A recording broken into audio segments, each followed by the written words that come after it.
கர்த்தருடைய பரிசுத்த நாமத்திற்கு ஸ்தோத்திரம். இன்றைய நாளில் தியானத்திற்கென்று தெரிந்து கொள்ளப்பட்ட வேத வசனம் ஏசாயா தீர்க்கதரிசியின் புத்தகம் 60ஆம் அதிகாரம் 22ஆம் வசனம். ஏசாயா 60:22. சின்னவன் 1000 சிறியவன் பலத்த ஜாதியும் ஆவான்.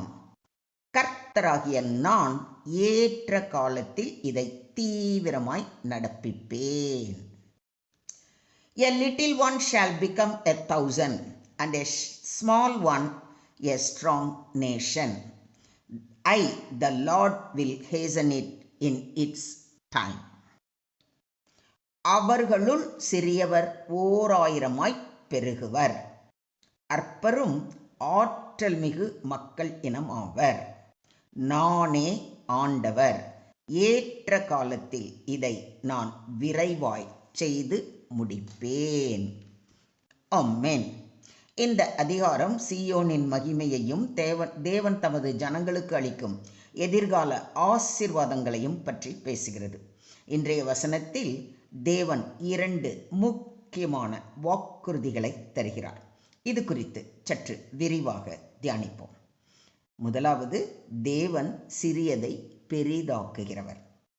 சின்னவன் 1000 சிறியவன் பலத்த ஜாதியும் ஆவான் என்று கூறுகிறார். மனிதர்கள் சிறியதாக எண்ணுவதை தேவன் பெரியதாக மாற்றுகிறார்.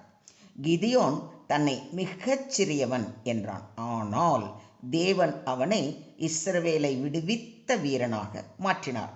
தாவீது ஒரு சிறிய பையன், ஆடு மேய்ப்பவன். ஆனால் தேவன் அவனை இஸ்ரவேலருக்கு ராஜாவாக்கினார். ஒரு சிறு பையன் கொண்டு வந்திருந்த 5 அப்பமும் 2 மீன்களும் 1000 பேர்களை போஷித்தது. இப்படி தேவன் சிறியவைகளை எண்ணி முடியாத பெரிய காரியங்களாக்கி இருக்கிறார். எனவே நம்முடைய திறமையை அல்ல, தேவனுடைய வல்லமையை நம்ப வேண்டும். தேவனுக்கு ஒரு ஏற்ற காலம் உண்டு. கர்த்தராகிய நான் ஏற்ற காலத்தில் இதை தீவிரமாய் நடப்பிப்பேன் என்று கூறியிருப்பதை கவனியுங்கள்.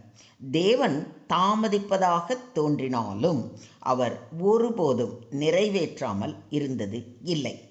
அவர் நியமித்த நேரம் வந்தவுடன் விரைவாக எல்லாவற்றையும் நிறைவேற்றுவார். இங்கு நாம் செய்ய வேண்டியது ஒன்றே ஒன்றுதான். அது பொறுமையோடும் விசுவாசத்தோடும் காத்திருப்பது. நாம் தேவனுடைய வாக்குத்தத்தத்தை விசுவாசித்து அது நம் வாழ்வில் நிறைவேற பொறுமையுடன் அவர் சமூகத்தில் காத்திருக்க வேண்டும். குறித்த காலத்துக்கு தரிசனம் இன்னும் வைக்கப்பட்டிருக்கிறது. அது தாமதித்தாலும் அதற்கு காத்திரு. அது நிச்சயமாய் வரும். அது தாமதிப்பது இல்லை என்று ஆபகுக் தீர்க்கதரிசி கூறுவதை ஆபகுக் 2:3 வாசிக்கிறோம். தேவனுடைய வாக்குறுதி நிச்சயமாக நிறைவேறும். அவர் குறித்த காலம் தவறாது. இதை விசுவாசிக்கிறீங்களா? அவர் சகலத்தையும் அதினதின் காலத்திலே நேர்த்தியாக செய்திருக்கிறார் என்று சாலமோன் ராஜா உறுதிப்பட கூறுவதை பிரசங்கி 3:11 வாசிக்கிறோம். தேவன் செய்கிற ஒவ்வொரு காரியமும் சரியான நேரத்தில் அழகாக இருக்கும். அன்றியும் தேவனிடத்தில் அன்பு கூறுகிறவர்களுக்கு சகலமும் நன்மைக்கேதுவாக நடக்கிறது என்று அறிந்திருக்கிறோம்.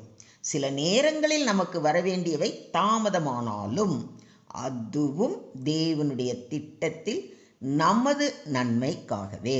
எனவே ஒருபோதும் நாம் சோர்ந்து விடாமல் தேவனுடைய வாக்குத்தத்தங்களை சொந்தமாக்கிக் கொள்ள பொறுமையுடன் அவரது நேரத்திற்காக காத்திருப்போம்.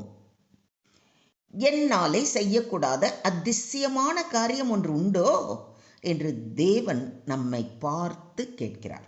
எஸ், அவரால் செய்யக்கூடாத காரியம் என்று ஒன்றுமே இல்லை. அவர் சொல்ல ஆகும், அவர் கட்டளையிட நிற்கும். எனவே கர்த்தருக்கு காத்திரு. அவர் உன் இருதயத்தை ஸ்திரப்படுத்துவார். திடமனதாயிருந்து கர்த்தருக்கே காத்திரு. காத்திருப்பவர்களை தேவன் ஒருபோதும் ஏமாற்றுவது இல்லை. இதையும் விசுவாசிக்கிறீங்களா? மொத்தத்தில் இன்றைய தியான வசனம் மூலம் நாம் கற்றுக்கொள்ளும் பாடம், ஏற்ற சமயத்தில் அதிசயம் செய்யும் தேவன் நம் தேவாதி தேவன். தேவன் சிறிய ஆரம்பங்களை அலட்சியம் செய்வது இல்லை. சிறிய விதை பெரிய மரமாகிறது. சிறிய விசுவாசம் பெரிய அற்புதத்தை உண்டாக்கும். தேவனுடைய நேரம் எப்பொழுதும் சிறந்தது. மனிதனுக்கு அவசரம் இருக்கலாம், தேவனுக்கு சரியான காலம் உண்டு. அவர் செய்கிற போது தடை எதுவும் நிலைக்காது. தேவன் சொன்னதை விரைவாக நிறைவேற்றுவார். காலம் கனிந்தவுடன் ஆசீர்வாதம் தாமதிக்காது. கதவுகள் திறக்கும், வாக்கு தத்தங்கள் நிறைவேறும், தேவனுடைய மகிமை வெளிப்படும். சுருக்கமாக சொல்வதானால், நமது வாழ்க்கை இன்று சிறியதாக இருந்தாலும் தேவன் அதை மகிமையாக மாற்ற வல்லவர்.